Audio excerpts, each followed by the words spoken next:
Vinny, I suggest that whenever you are, say we have the whole room, maybe then we can, whoever the host is, we can lock that in. Yeah, we'll do that. Yeah. Lock करवा देंगे.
Can I just request everyone to please mute yourself?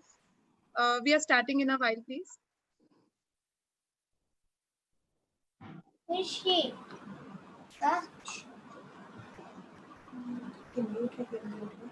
I request if everybody except Mr. Mehta and Mr. Jain to kindly mute.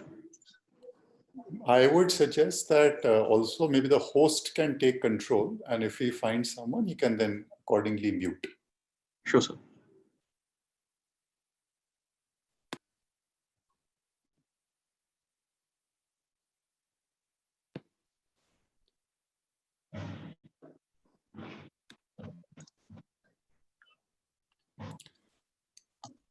Lavina will just wait for your cue to begin. Sure, sir. Sure.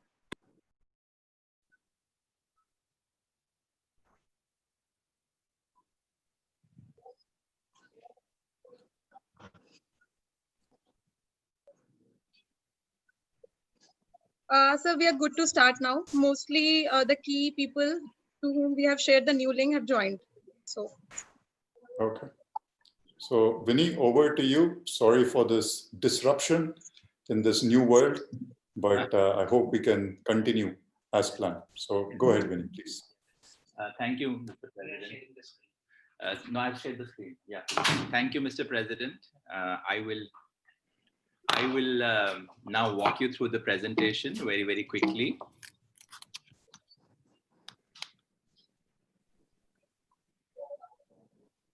Tell Upinder to share the screen. Tell him to share.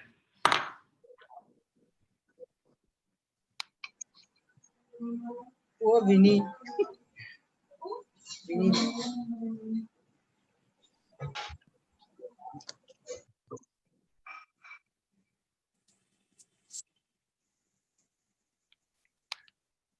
my team believes I was the one who was doing all that. Therefore, they want to take control. So the control is with them now. I only have to now speak here. That's what they want me to do. So thank you, ladies and gentlemen, for bearing with us. We are in unprecedented times and funny things are happening and just happened. And I'm glad you are part of, as we said, you are a part of ACMA family, and we're going through all this together. Very quickly, I'll walk you through the entire presentation. Can I have the next slide, please? The year gone by, that is the year fiscal 1920, was indeed a very tough year for us. Of course, it became tougher after the month of March, I must say. And the industry clocked a turnover of 40.5 billion US dollars. If we were to compare it with what 10 years ago, the cumulative growth rate was 6%. Just to give you a background, you're now well aware of the contribution of the entire automotive industry to the Indian economy. The component sector also is a very key contributor. We contribute almost a quarter to the manufacturing GDP. We create 5 million jobs. Of course, we are very, very export competitive. We export to more than 160 countries. Europe and US continue to be our key markets. And of course, our share of demand in the global trade, which is about 1.3 million, though still is small, it's about 1.3% of the overall trade globally, but it's doubled in the last 10 years, if I may say so. Next slide, please. So this is how the timeline series of the auto component industry turnover looks like over the years, 2014-15 onwards.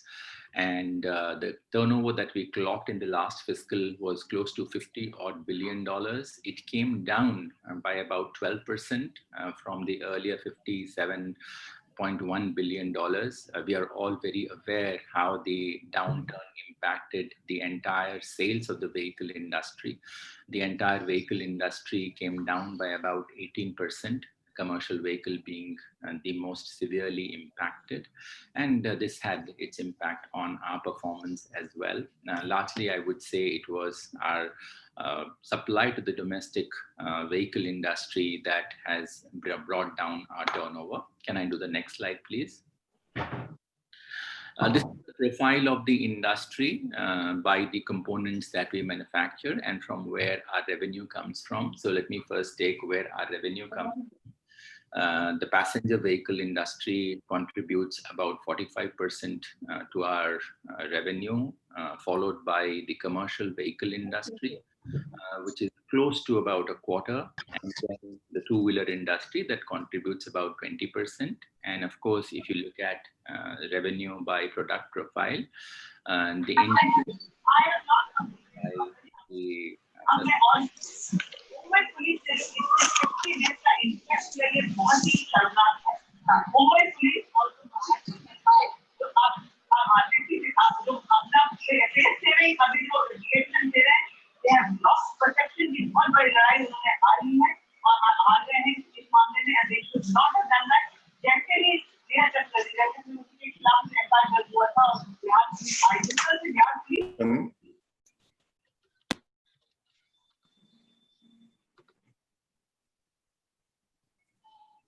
Vinny, go ahead with your presentation.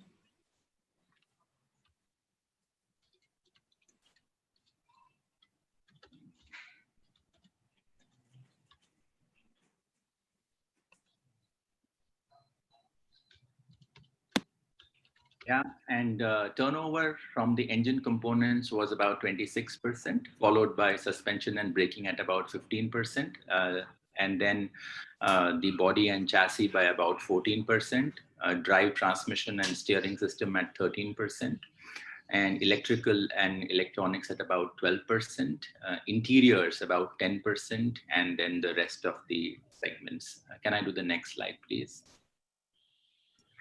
So this is a profile on the export.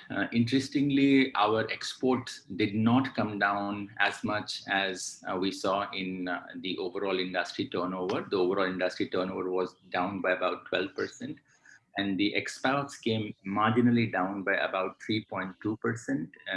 If you look at the profile of our customers, North America and Europe together, each 30%. So that is about 60%. We are very proud of the fact that we export very significantly to the developed world and largely to the OEMs and the tier ones. My understanding is about 80% of our customers are the larger global OEMs and the tier ones. And if I look at the country profile, USA accounts for almost more than a quarter, followed by Germany, and then Turkey, Thailand, and UK almost equal at 4%. So these are the top 5 companies that we export to. And in the neighboring, if you see in the SAFTA region, Bangladesh features this time at 3% of our export. And all these top 10 countries account for more than 60%, more than almost 2/3 of our export. Can we do the next slide, please? In terms of the commodities that we export, you would observe that drivetrains and engine components continue to constitute more than 50% of our export. And what is very interesting this time around is that while there was a marginal dip in most export categories, our export in electrical and electronics has grown quite significantly at about more than 20%, more than a fifth. So that's a great number to talk about. We do the next slide, please. This is the region-wise. And the Europe, as I mentioned, accounted for 30% of our export, which saw a decline by 11%. And North America and Asia, the export continued to be steady. And if you look at the various countries, Brazil, registered a marginal growth. So the slides are there with you. You can see them through. Next, please. This is on the import was quite significantly adversely impacted, maybe because of the slowdown in the domestic market. The import came down from 17.7% to 17.7 billion to 15.4 billion. That's a drop of 11%. And maybe the drop, a steeper drop in the import resulted in a lesser trade deficit this time around. So that is probably a silver lining, if I may say so. And going forward, of course, with the thrust by the government on localization, we endeavor to reduce the deficit even further. And if you look at our profile countries that we import for, China continues to dominate, almost 26% of our import come from China, and followed by South Korea, followed by Germany, Japan, and USA. Next slide, please.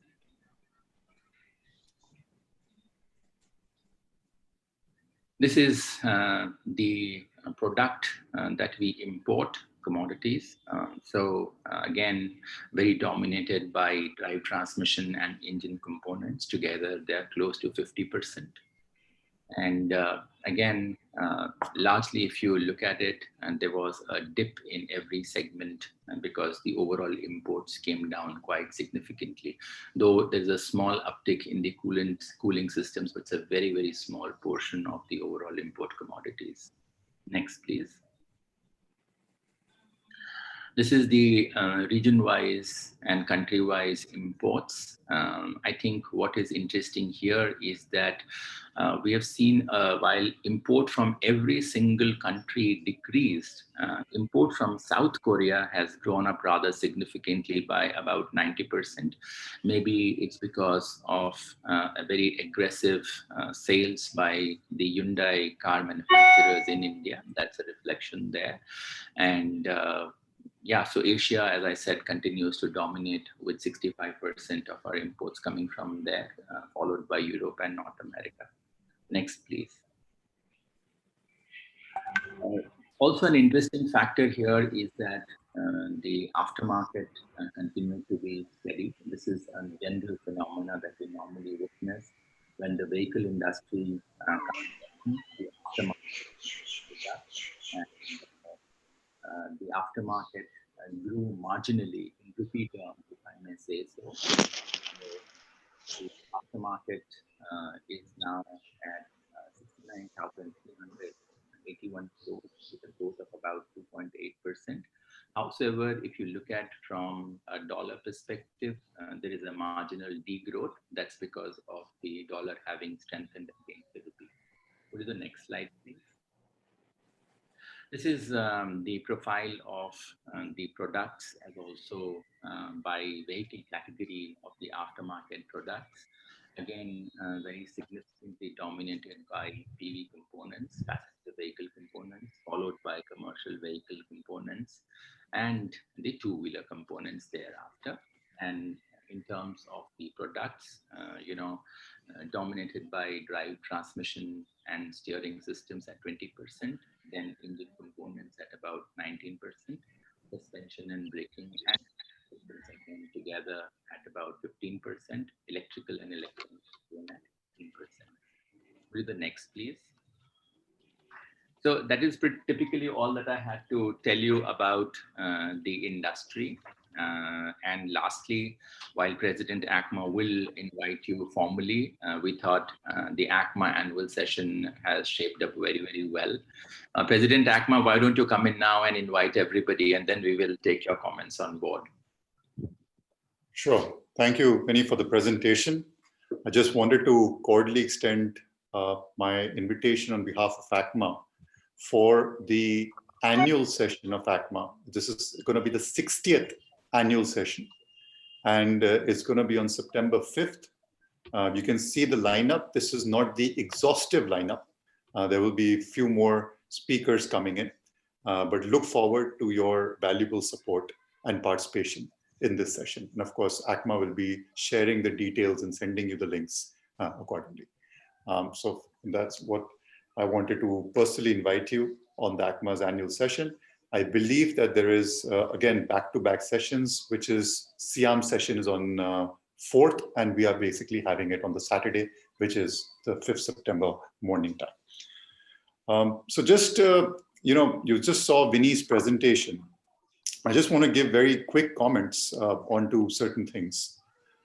We all know that this 18-19 has been a slow year, but I think 19-20 going forward, we have actually fast-tracked into this, or I would say fast-tracked the slow growth. And if I were to see what revenue we have generated, about 49 billion, or about close to around 350,000 crores, this would be probably similar to what we did in the year 2017-18. So we've kind of gone back about 2.5 years. However, I think in the total industry, the domestic market, which actually degrew about 17%, the key point here remains is that the aftermarket was very stable. Rather, if I see a number, we have actually grown in the aftermarket. And the import correlation, you can probably see, is where the import is done mainly on the OEM front. And we could also see South Korea having a significant rise. This could also be because of the new entry of the vehicle Kia. This could probably have that. So there was obviously a BS6 transition element as well.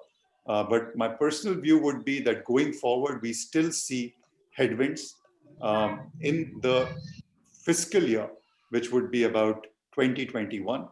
And we can now probably open this conversation more to a Q&A because we would like to just more hear from you and answer if there are any specific queries for 1920. And I'm sure everyone would be more interested in how the things are shaping up in the year 2021 as well. So maybe if you could, if somebody has a question, they could probably raise their hands in chat, or maybe even physical, we can see them then and, answer your questions. We would then unmute you as well.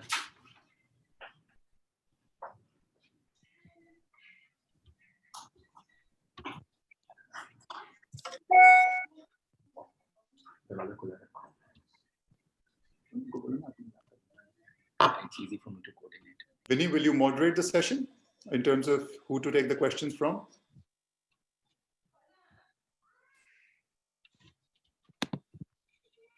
Okay, I see some hands being raised. On the chat, I see Sumantra Barwa. Yeah, if I may, So we'll just go. Vinny, Yeah, we'll just go with the order: Sumantra, Nandini, and then Utkarsh, and then we'll just take a few more. Go ahead, Sumantra.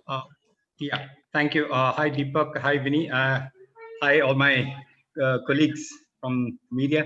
Good to connect here, and thanks to technology, I'm connecting from my home state of Assam. So the furthest I've joined a media conference from. Just to my query about Deepak, as you also pointed out in terms of the import rise in import, and as your view is that it's happening more at the OEM end, namely primarily with Kia being a new entrant.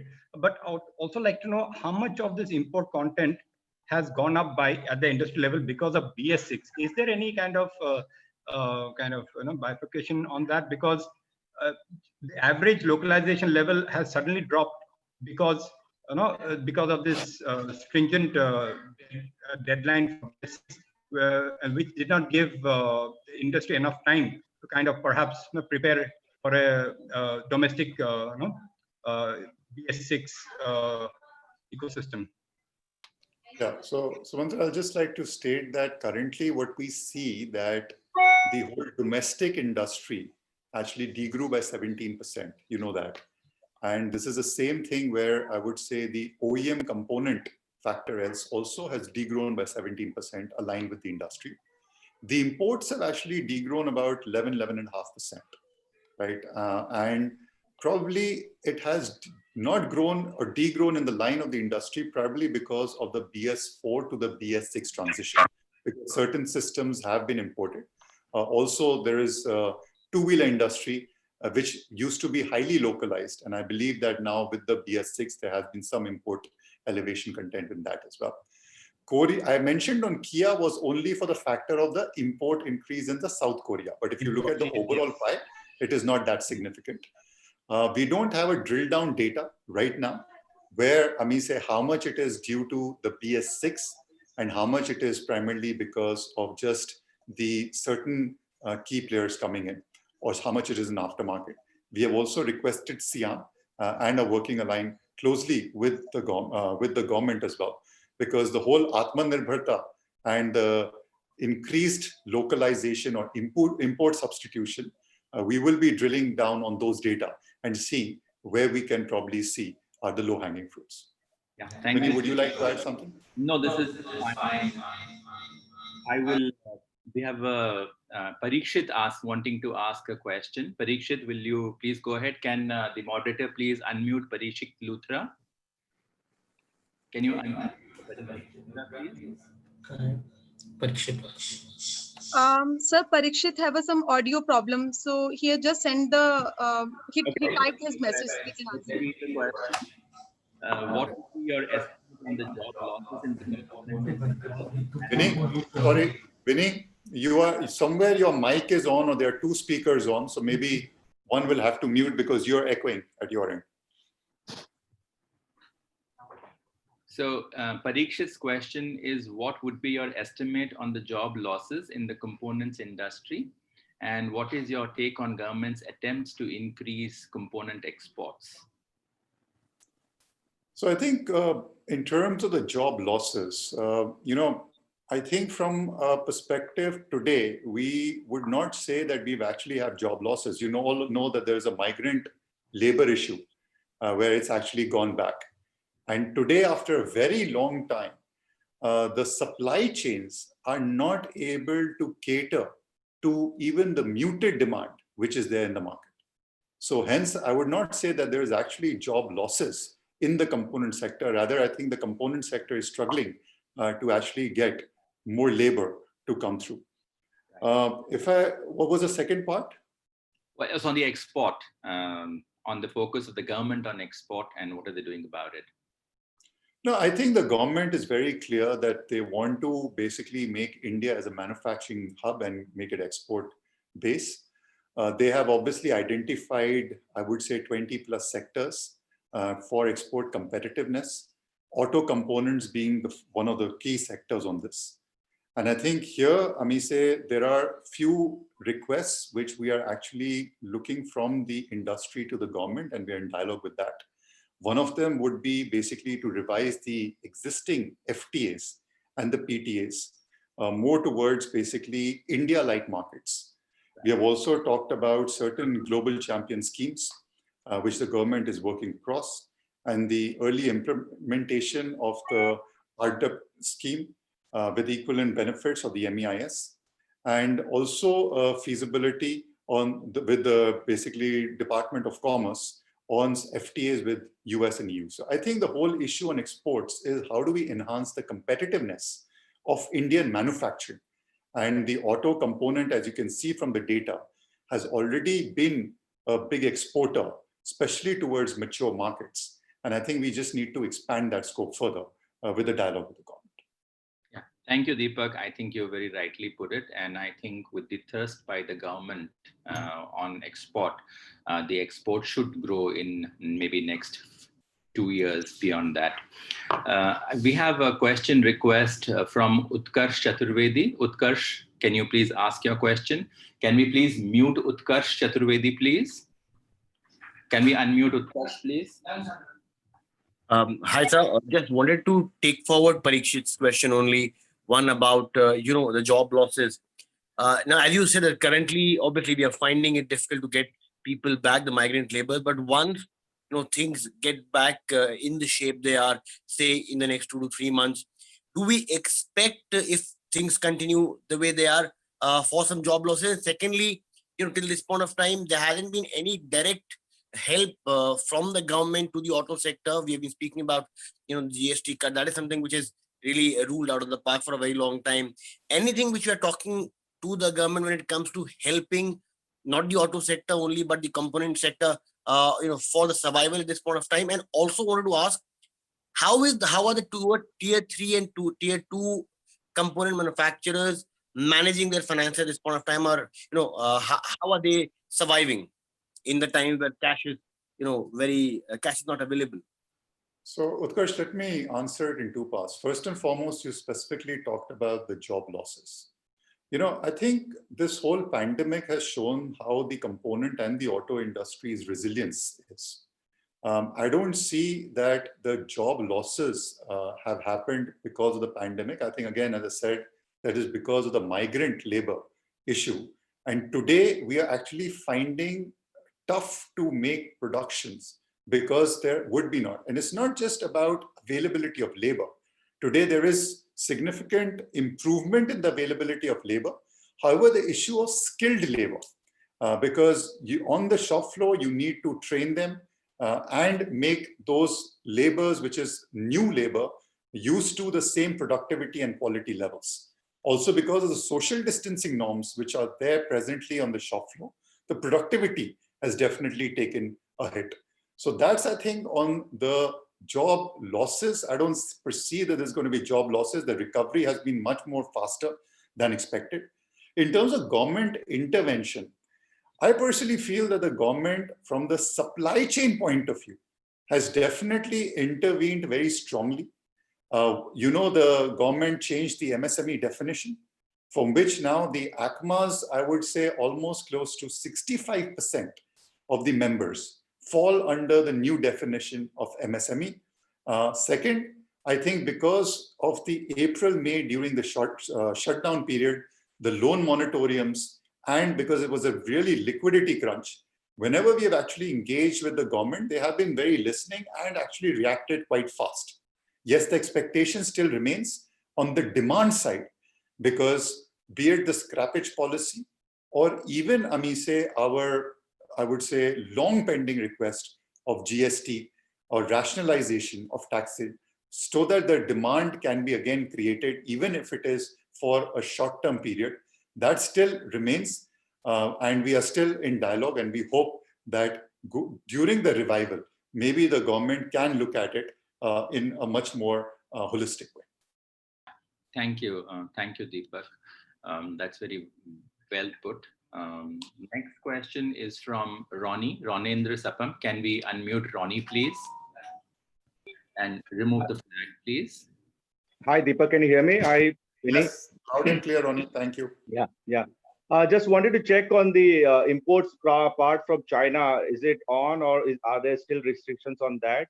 And also to the supply chain, to the OEMs, like the Maruti chairman was complaining about supply chain issue in the annual report. Can you update on that, please? Sure. So I think on the China, I would say imports, I don't think there is a restriction. There were certain concerns which the industry had raised because of a issue of a knee-jerk reaction happening, and there was a delay at the customs. The government did intervene, and I think after about 10 days to 2 weeks, say it again got smoothened out. So I don't, now there is no issues and concerns. I just want to again highlight that the intricacy and the complexity of the supply chain was actually, the vulnerability also was very well demonstrated, during this whole pandemic. If you remember, in February, when we almost all met physically during the Auto Expo, the whole thing was that in supply chains were disrupted because of the Wuhan shutdown in January, and India got impacted because of that. In March, we had a shutdown, and because of that, the whole supply chain got disrupted. And then when we are opening up this whole thing about, again, this geopolitical issue between China and India, the supply chain again was disrupted for a short, brief time because of the delay in customs. So what Mr. Bhargav, chairman of Maruti Suzuki, said was that there is a constraint at the supply chain, because if one supplier is also not ready, this whole supply chain stops. And I think what we are trying to do at our end now is try and basically build up inventory to what extent we can, because we are still aware that the pandemic continues. We have to live with Corona. We appreciate and understand the government's central and local intervention, because let us say at certain areas or containment areas, if we again go under a lockdown, or if there is certain other concerns because of the whole testing issue, then we would not be able to have a sustainable supply chain run. So these challenges remain. The challenges with skilled labor remain. But I think we would, as an industry, be resilient, and we are trying to push the material as much to the best of our capabilities. Thank you, Deepak. While we are talking about China, Nandini has put up a question on the chat saying that has the imports from China come down? Nandini, we'll share the presentation with you, and what is in the presentation, of course, imports from China at this juncture, that is in the fiscal gone by, have come down marginally. It was $4.6 billion in the year 18-19. It's come down to $4.0 billion. So there is a decline of about 12% in the import from China. So I hope I've answered your question. We will now take the next question from Alisha Sachdev. Can we unmute Alisha Sachdev, please, and lower the flag? Yeah, Alisha. Right. Good afternoon, Mr. Mehta and Mr. Jain. So my question, by and large, has been answered already as far as the supply chain disruptions are concerned.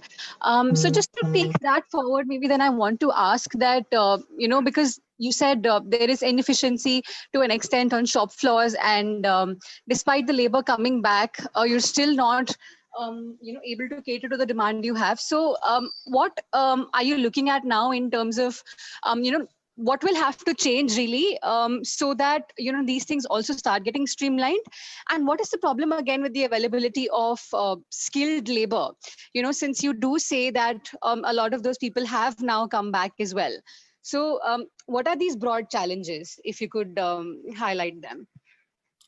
Thank you, Alicia, for your question. I think, we all know that this is a new normal. And what will really change?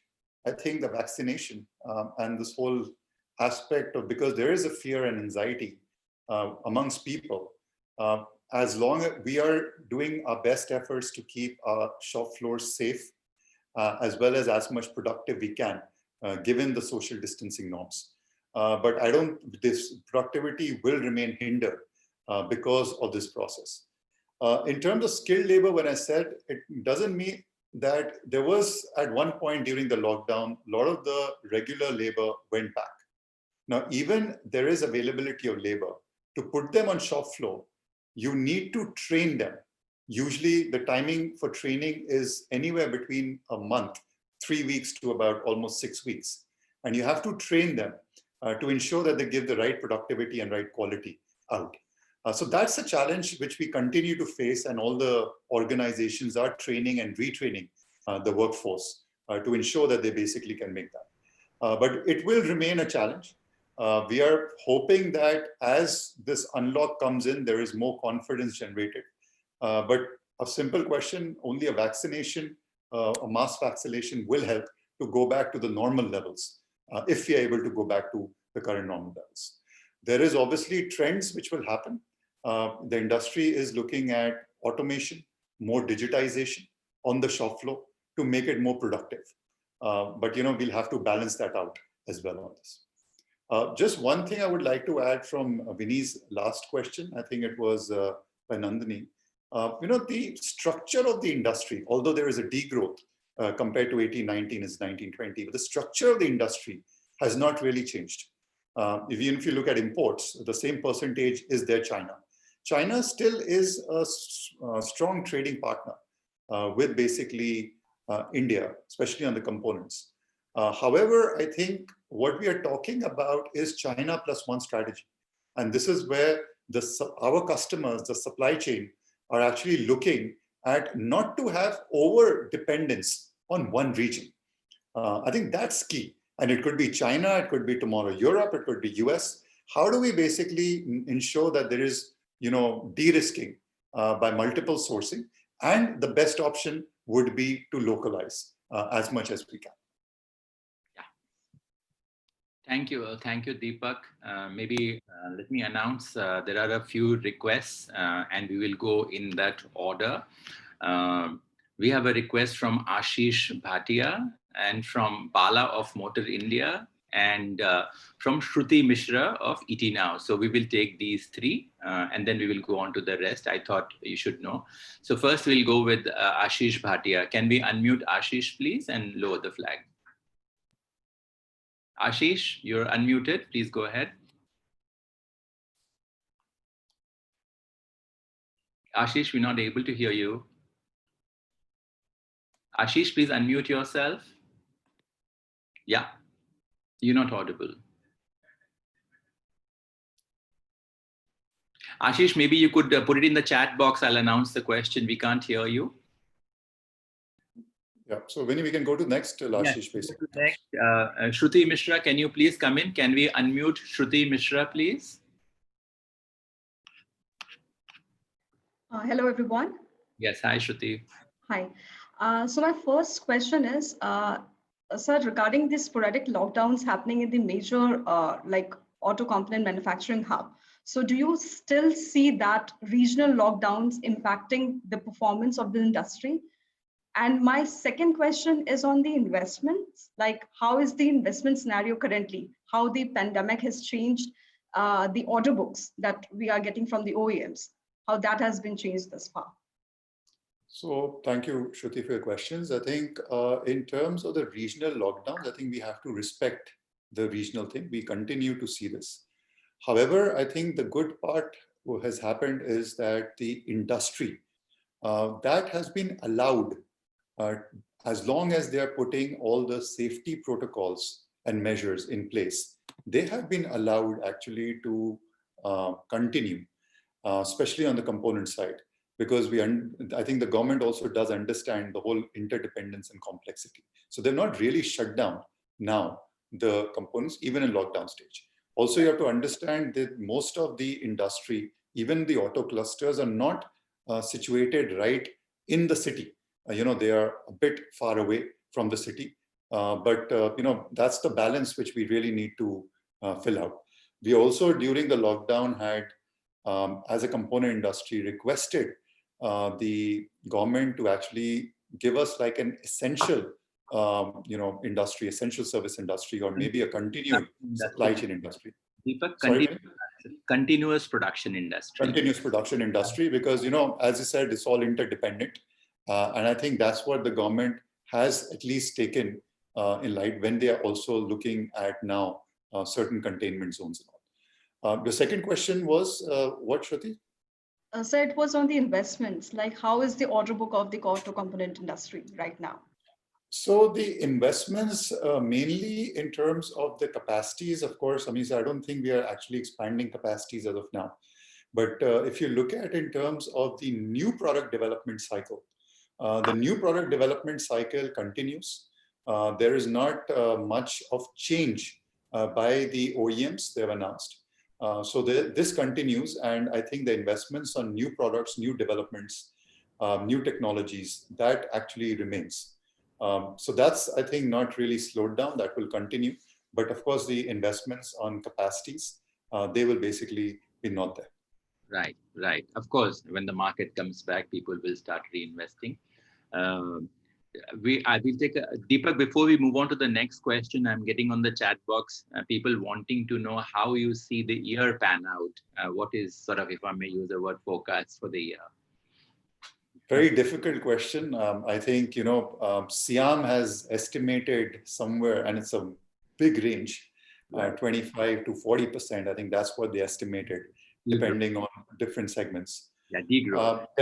Definitely, Amisha, there will be a contraction this year. So there's not going to be a growth. We have to see the first quarter. We have just basically performed, I would say, about 15% of what if you compare it with last quarter. Going forward, we see every month there is an improvement. Optimistically, we could probably look at the festive season where we could get the demand back to probably levels of last year. But we also have to understand that last year was also a degrowth year. So if you look at in 2 years horizon, where we've already degrown 18% of last year, and if you look at this year, you could actually look at and witness in a 2 year horizon a degrowth of about 30 to, I would say, even 35%. Yeah, I guess as of now, we believe production will reach pre-COVID levels by the festive season, and thereafter we keep our fingers crossed and we hope things will get better. Incorrigibly optimistic, if I may say so. Deepak, we're taking on the next question from Bala from Motor India. Can we unmute him, please? Hello, Vinny and Deepak. Hope I'm audible. Yes, you are. Absolutely. Hi, Bala. Hi, Deepak. I have a couple of questions. The first one, obviously, we're going through an extraordinary year, a very, very challenging year for the entire industry. Amidst all the challenges, what kind of green shoots does the auto component sector see? If you can maybe give us 2 or 3 factors that can be called as growth drivers that can get the auto component industry back on track. That's one. Second, despite such a situation this year, we've successfully transitioned from BS4 to BS6, which is a huge achievement. A lot of credit has to go to the component industry for the same. That said, with markets like Europe coming back, predominantly coming back to shape already, are there any specific updates on export of BS6 or Euro 6 components from India to markets like Europe? Would you be able to give us an up? Because that could be a very good opportunity as well. So thank you, Bala, for your questions. I think the green shoots, which is currently extremely visible, is this whole buoyancy in the rural market and also in the agriculture segment. You've seen the tractor industry performing a very strong performance on that. And I think that basically seeing there, we also feel that there was a direct benefit transfer given to boost demand, especially on the rural income. And also, if you see during in the ag space, the supply chains were not disrupted or interrupted even during the lockdown. So you definitely see a big boost in the ag space. Given that big boost in the ag space, I think this will trickle down into the rural front. We see that the two-wheeler industry and the passenger car industry, especially in the entry segments, they have recovered much more faster and stronger. And also companies which have had a pan-India rural reach as well, they have recovered faster. So I think the component industry is aligned with that.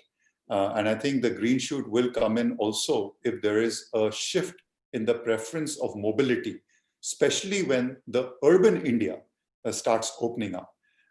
People may basically not want to take public transportation. They may want to take certain personal mobility factors that comes in. I think another green shoot, and I think this is something which I would say in the last 3 months I've witnessed, is this whole intention of the government of India to boost manufacturing, to do import substitutions, to actually give support on export and competitiveness. There's a lot of dialogue which is being going on with industry, not just the auto, but across industry segments. And I think I see that also as a massive green shoot play. Because if that happens, I mean, say in the next 2 to 3 years, we can actually have an accelerated growth in the industry, both in the vehicle as well as in the component space. In terms of the BS6, I think it would be too early to say that how, I mean, say BS6 has started getting exported, because currently it is to stabilize this. Of course, when BS6 came in, a lot of the sourcing was imported. And I think the first priority would be to have localized solutions for this, which I think the OEMs are already working on. And post that, I'm sure, based on our competitiveness globally, there would be also export opportunities for the component industry. So, Deepak, thank you so much. Slightly shifting gears onto the financial health of the industry, especially for the smaller companies. And there are a couple of questions, and I'm sort of putting them together and consolidating them.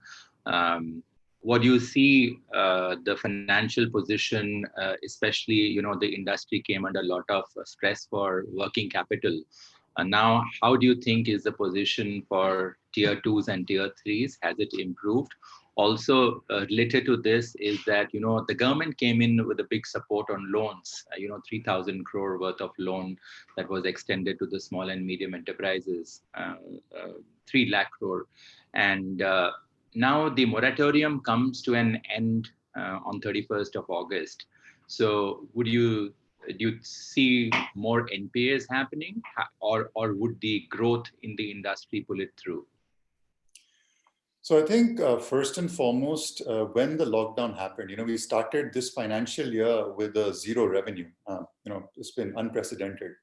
And, as our cash flow cycle comes in, it's very closely linked with the OEM's payments, and it actually trickles down to tier 2s, tier 3. All that stopped. But I'm very thankful with basically ACMA and SIAM's engagement. The OEMs responded very well and supported to the tier 1s, and basically even fast-tracked, did some bill discounting schemes as well. So they definitely did make the payments to basically the tier 1s and to the component industry. And the tier 1s also then actually trickled it down to tier 2, tier 3s. Of course, the moratorium helped. And that helping, I think for the month of the lockdown, we were able to pull through, although there was a significant stress on the cash flows and the liquidity. I think now, let us say we are now in the month of August. From June, July, say some revenue started coming in, so the cash flow cycle has started. I have personally not seen, at least none of the ACMA members have actually gone either NPAs or filed for any bankruptcy. So again, it just shows this resilience and also the interconnectivity between the OEMs and the tiered auto components. So that way, I think I would not say that we are in the prime of financial health. We still are struggling. Cash flows are severe. Profitability, of course, the Q1, everyone probably would be reporting a loss. But it is not to the extent that we would probably go down under. And also in some cases where tier 2s and tier 3s have had more significant stress, I believe that the OEMs and the tier 1s have intervened to their critical tier 2s, tier 3s, and helped them and supported them out because of this whole dependence on the value chain. Yeah, thank you, Deepak. We have two more requests. Two friends have actually sent requests for questions. We'll first unmute Chanchal Chauhan and thereafter Nandini Sengupta. Chanchal, can we have you on board, please? Can we unmute him? Can I start my question? Am I audible? Yes, you are. Thank you. So good to hear. Yeah. Deepak, I want to ask the question basically on country of origin. India has been a very diverse market. We have different OEMs from different continents. It's like a global combination we have in the market. And all component community is very closely in sync with every new brand, every new player, new OEMs. Much is being written in terms of how China companies are doing right now. We have already one player which is selling cars. Another one is on the anvil in terms of next year they plan to. And there are 3 or 4 more brands which are likely to come. They've set up offices in India and they're looking at the Indian market. How does the component community and the industry see the advent of Chinese? They have a huge play, especially for imports of components. How do you see going ahead they will pan out? What is the association? What is the long-term vision in terms of Chinese? Because I see many things are very temporary and short-term. But for an industry that is very organized, that plays long-term game, has high profitability, and is extremely in sync with the Indian economy, how do you see the Chinese play happening in India? Thank you. So thank you, Chanchal. I think I'll take it in 2 parts. Number one is any entry into basically the Indian market. I think ACMA has always had a stance that as long as the manufacturing happens in India, there is job creation and there is localization of components. We welcome all players into the Indian market. Indian market, as you know, will become and is in certain segments the world's largest market and will become in certain segments the top 3 market in the future. So we see there is a lot of opportunity to grow. And the second part I would like to address is let's understand the China perspective in terms of the imports. You know, any country is importing, and especially in the components, because of probably 4 reasons. Number one, there is always a technology gap. ACMA's stance has been that we welcome all types of collaborations and access to technology, as long as basically there is a promotion within India to promote IP as well as components and processes. So there could be a technology gap where I say we need to collaborate with countries. Before we used to do with Japan, Europe, now even maybe with China, to ensure that we basically get the right set of components and technology. Second, of course, it could be very simple as a demand and supply.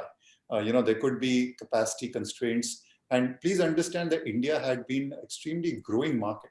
The vehicles and the components, we had been growing a lot and we had been building on capacity. So sometimes there may not be the right capacities in place in India, and hence supply chains actually do import from this. And of course, a very key reason is price competitiveness. Because price competitiveness, we all know that there were certain disabilities and continue to remain disabilities in the Indian manufacturing context.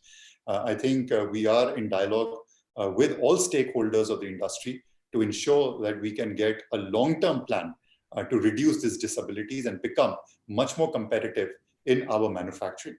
And of course, there is the overriding arch of the global sourcing strategy, because before this whole COVID experience, there was to build a world factory for scale, for competitiveness, and source all across the world. I think now there is a change in that sourcing strategy to say, okay, let's build and de-risk our elements and not just put all our eggs in one basket. So I hope I've been able to, Chanchal, answer your question.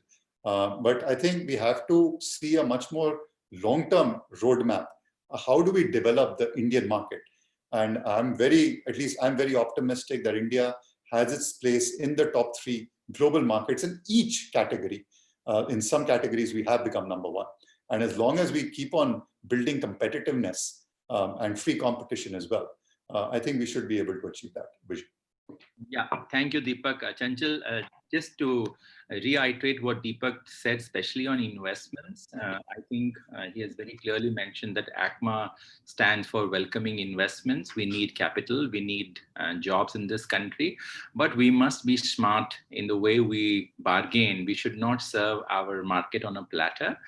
We should focus, as Deepak said, on IP creation in India. We must also leverage for creation of products, and also sort of developing export competitiveness. Foreign companies that invest, maybe they could help us export out of India and add to our foreign exchange kitty. Thank you. Deepak, we will take the next question from Nandini Sengupta. Can we unmute Nandini, please?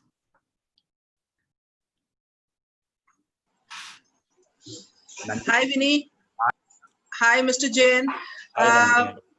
Very quick, 2 questions here. First is that, Mr. Jain, you just said that, this with BS6 transition, a lot of components are imported. So on an industry level, has local content actually gone down because of BS6?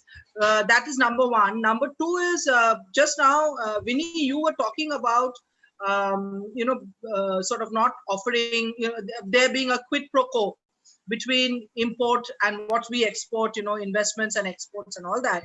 But if you look at China, really, China doesn't figure in our list of top 10 export countries, but it is the top import country, which means that we are importing from China, but we don't really export anything to them. I mean, to me, who's not an industry expert, it sounds like a bit of a mug's game, no? So Nandini, I'll take your second question and then Vinny can answer the first one. So please understand, Nandini, that you're absolutely right that, see, the exports are also driven with the OEMs coming into India. You're right. And also, I mean, so if you look at the trade balance with Japan, with Korea, I mean, so we do export, we do basically import as well. With China, I think it is more on the sourcing strategy because of certain key components, which probably China is doing a world factory, and not just to India, but globally to all markets. I think that basically has been there, and that also that vulnerability of over-dependence on China came through in this year's January, where we actually do it. So I think the key, as Vinny said it very nicely, is to have smart investments come in. We need to be, as an industry, smart to see we don't become over-dependent, and we still are able to, maybe protect is not the right word, but we still are able to actually enhance our competitiveness, build technology, and localize for the industry. And I think that's where the dialogues now are coming through when we actually revalue the supply chains. The first question, Vinny, you can probably go ahead with the BS6 and I can just comment. So Nandini, we do not have a breakdown to that level of enhancement of import on the BS6 from China.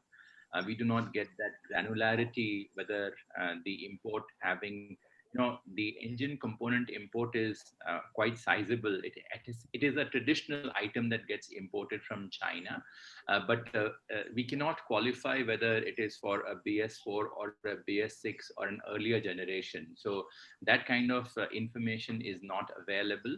But yes, what we believe is that the domestic industry is working with the OEMs, and within next 2 to 3 years, it will be very significantly localized. No, Vinny, I was actually talking about overall imports. I would understand, say, for instance, a Bosch, which is working on engine components for BS6. Is it therefore sourcing not just from China? I'm just talking about overall imports. Right. Has that, you're suggesting that has gone up because of BS6? So then overall local content in our industry, has that come down? Do you have any figures to give me? Nandini, I do not have that figure. Not China. No, I understand. But you must also understand that the overall size of the industry has come down by about 12%. So it's very difficult to correlate the two. There are many things that are happening because while The size may have come down, the value has gone up. So there are many things that need to be triangulated. I do not have that granular information access. Okay, thank you. Thank you. We will once again try to bring in Ashish Bhatia. Can we unmute Ashish, please? Ashish, are you there? Yes, please go ahead, Ashish. Try without your headphones, maybe.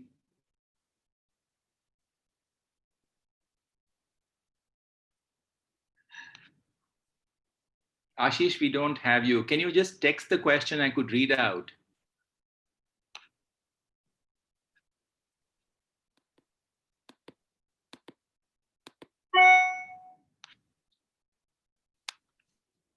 No, Ashish, we don't hear you. Can you text in the question?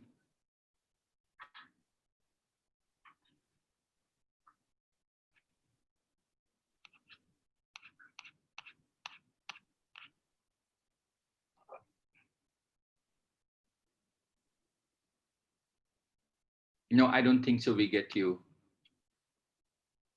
Sorry. Deepak, I think we've exhausted all the questions. We have answered them, and post this, any which ways, we are always available for all of you to talk to us. We'd be happy to chat up with you and sort of, clear any doubts that you may have. So thank you once again for joining us. I again apologize for the glitch that happened. I also apologize for a lot of the friends who got logged out. I'm sure they'll take me to task after this. Maybe if it were better times, I will take them to drink and make it up. Deepak, would you have some last words, please? I think the Ashish sent a question, so let me read his question. He says, what is the strategy to work around transient capital challenges, average interest coverage ratios, cash coverage, and ROCE despite credit availability in abundance? I guess credit is available and people are finding it challenging to access it. Deepak, your comments, please. Well, I think, Amisha, this is something which is challenging in the Indian context. I think clearly, Amisha, banks need to lend better to the industry, both on the demand side as well as on the supply side. But I think we also understand they have their own challenges. But I think, let me put a little different context to this question. This crisis has definitely given the component industry an opportunity to reduce its break-even points, to cut costs, to see certain things which we have never seen before. Traveling costs, even in terms of the manpower costs of, wage adjustments. Also, I mean, certain other hidden costs like you had on this issue of, I would say, rentals, all that. So it's really thrown a lot of actually cost improvement ideas. And we're hoping that, I mean, like we have had in our preceding, say, downturns in 2008, 2013, we come out stronger and more resilient from this. So I think that's a situation which we are at least working on very, very strongly. As ACMA, I think we have done numerous seminars for our members, to not just talk about the quality, the social protocols, social distancing protocols, work from home protocols, but also to see how we can innovate more on cost. So idea is to become more competitive and more resilient going way forward. Yeah, thank you. Thank you, Deepak. And any last words you would like to thank everybody for their support once again? No, so I see many friends on the call, and I would just like to, have my sincere gratitude to all the media friends for joining in today, and also, really supporting the ACMA and the voice of the industry in a very positive manner. I remember that last year, similar time, we had this kind of interaction. This was done in a hotel in Delhi. But now we have to live in this virtual world. But I'm really looking forward to having a one-to-one interaction and personal interaction with all of you. And please do reach out if there's anything which I can support on. But thank you for basically giving a very, very strong support, especially in the recent weeks and months to the industry. And look forward to the same, and also look forward to your valuable participation on our annual session on Yeah. 5th of September. Yes, thank you, Deepak. Thank you so much, everybody. I guess the advantage of technology is when we do the conference in Delhi, we have only people from Delhi, but today we have people from all across the country, be it Pune or Mumbai or Pondicherry. So, Or Assam. or Assam, yes, indeed, yes.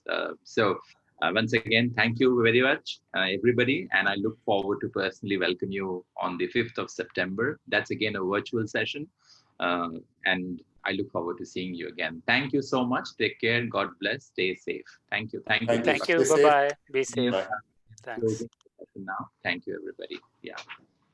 Okay.